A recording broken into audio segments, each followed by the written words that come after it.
to Sweden and round 2 of the World Rally Championship.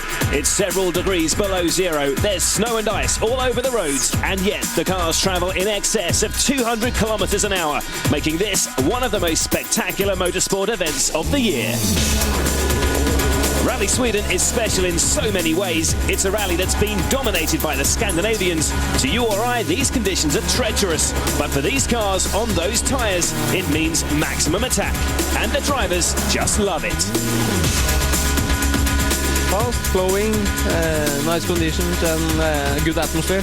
Always a lot of people. And when it's getting white on the roads and in the forest, it looks quite good. On snow and ice, you can slide the car a bit more, so it's more fun to drive. You're sliding around corners, and that's then you're enjoying it more.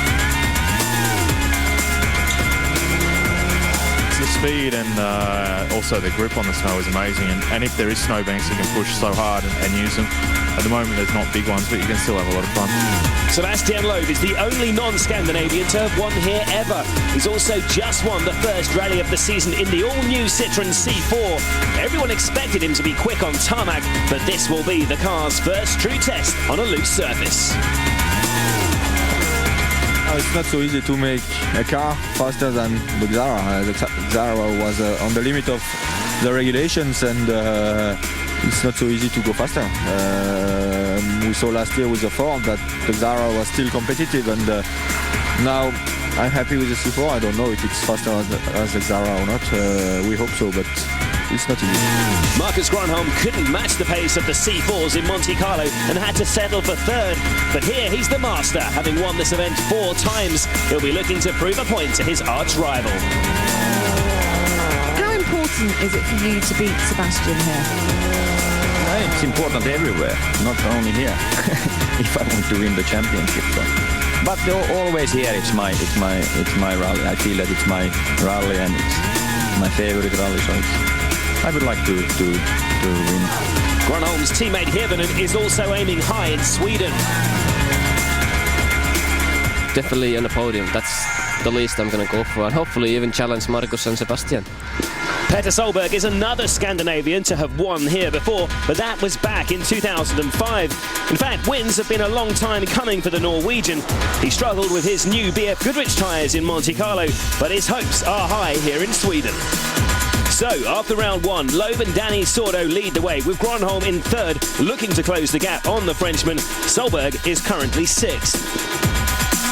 Citroën's return to winning ways means they have an 8-point lead over rivals Ford after just one rally. Subaru are third. The rally is based in Karlstad, and this year will host 2 super special stages. The main service is once again in Hagfors, 100 kilometers north of Karlstad, with the bulk of the stages in this area. The crews will have to negotiate 342 competitive kilometers. So the rally gets underway this year with the brand new super special in host city Karlstad on Thursday evening.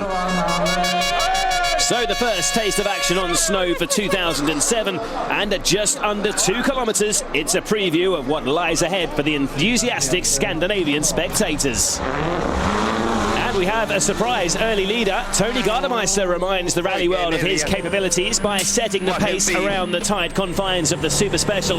Back in a Mitsubishi Lancer here and in Norway, the Finn will certainly be one to watch over the next 2 weekends. And here's Mikko Hirvonen. He's up against Danny Sordo, his big rival from 2006. Sordo started the year in fine form with 2nd place in Monte Carlo, but beating a Finn on snow may be a different matter. He's 1.4 seconds slower than Mikko over stage 1.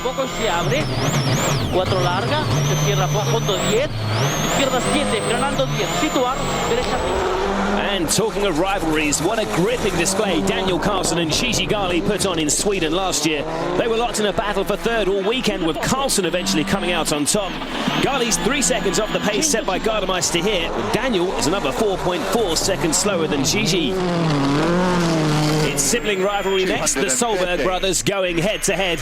The real challenge with these two may come next week at their home events in Norway, but they'll both hope for strong performances on the snow of Sweden too. It's a good start by Petter. He's just 0.6 of a second off Gardemeister's time, with his elder brother Henning nearly 4 seconds off the pace.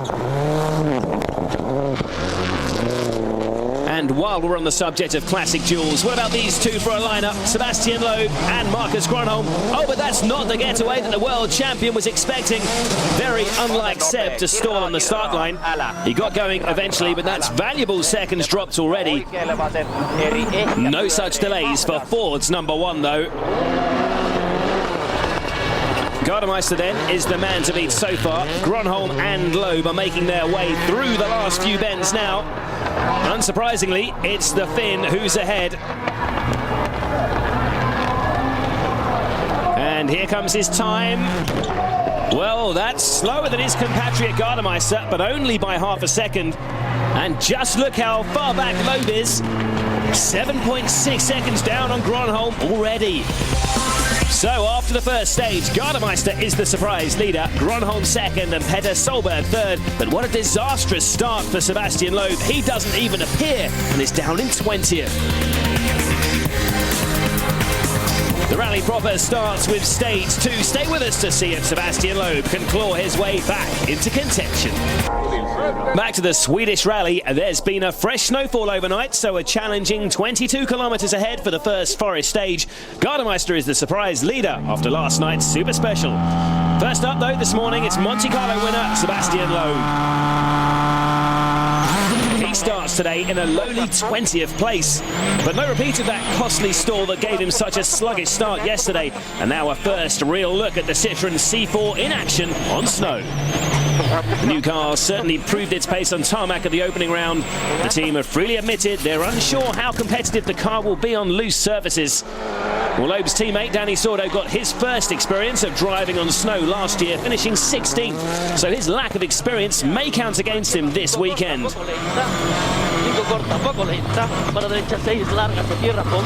Oh, but he's run wide there.